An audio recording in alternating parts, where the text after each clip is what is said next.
It was supposed to be a quiet overnight ride, the kind where you close your eyes, listen to the hum of the wheels, and wake up in a new city. I booked the train from Manchester to Edinburgh. 7 hours. A sleeper train that most people said felt eerie if you were alone, but I didn't care. I liked night travel, the fewer people, fewer noises, at least that's what I thought. When I arrived at the station, it was almost midnight. The place was mostly empty, except for a few passengers scattered on the platform. The air felt damp, and there was that metallic echo every time someone moved their suitcase. The train screeched in, long and silver, and the doors slid open with a hiss. A faint voice came through the speakers. "Carriage 9 for reserved passengers only." That was mine. I stepped in, pulling my small suitcase behind me. It was freezing inside. Not the kind of cold from air conditioning, more like the kind that settles in after something's been empty for too long. Every seat was empty. No chatter, no footsteps, just the soft buzz of the ceiling lights. I walked down the narrow aisle, trying to shake off the unease. My seat was by the window, next to a reflection I didn't want to keep looking at. As the train started moving, I realized something strange. There were no announcements, no conductor checking tickets. No one else walked by, just me and the rhythmic clunk of the wheels. An hour passed. The city lights faded into black countryside. My phone signal dropped. I looked out the window, but all I could see was my own reflection staring back, except at one point, it wasn't mine. There was another face beside me. It was faint, like the reflection of someone sitting in the seat across, but there was no one there. I turned my head, empty, looked back, gone. I told myself I was just tired. Maybe the flicker of the light made it look like that. But then I heard footsteps, slow, steady, dragging. From the other end of the carriage, they echoed down the metal floor, one step at a time.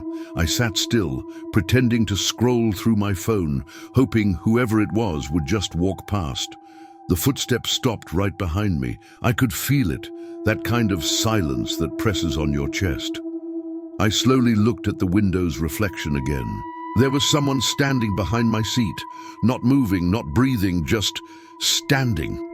My throat went dry. I turned my head around fast, and no one was there.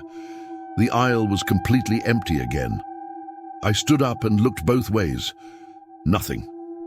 Every carriage door was closed. The lights flickered once, twice, then went steady again. I decided to move toward the front of the train.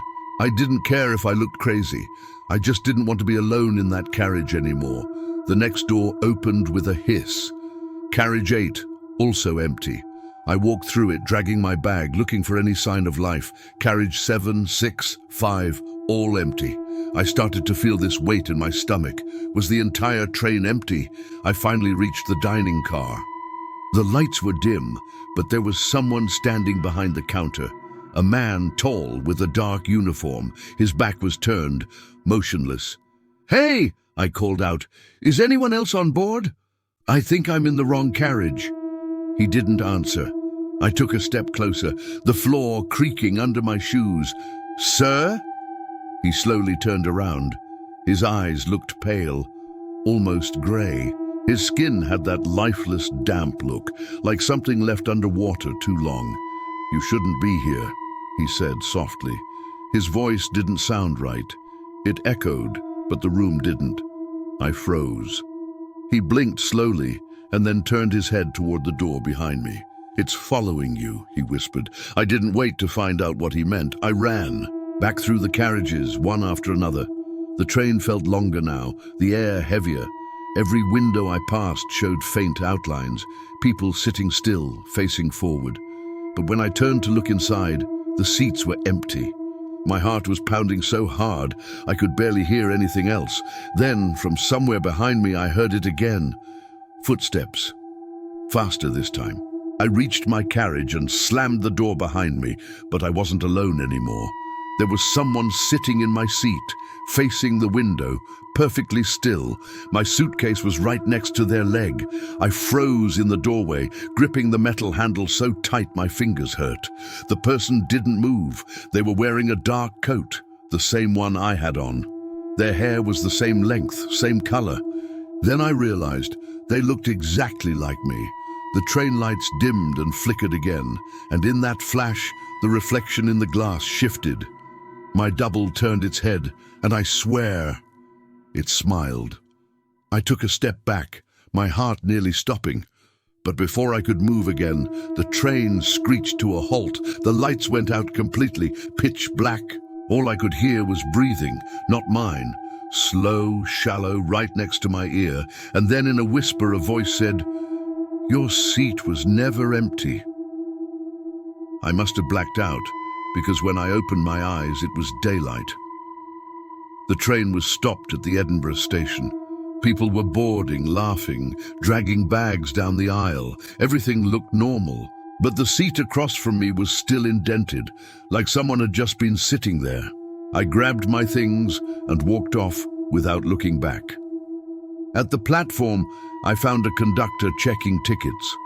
I told him what happened, that I'd been alone the whole night and saw something strange in Carriage 9. He frowned and looked confused. "Carriage 9?" he asked. "Sir, this train doesn't have a Carriage 9. I turned to look. The last car on the train was numbered 8. I never traveled by train again. But sometimes when I hear one pass in the distance at night, I swear I can still hear the wheels screeching, and a faint whisper beneath it saying, "Your seat's waiting."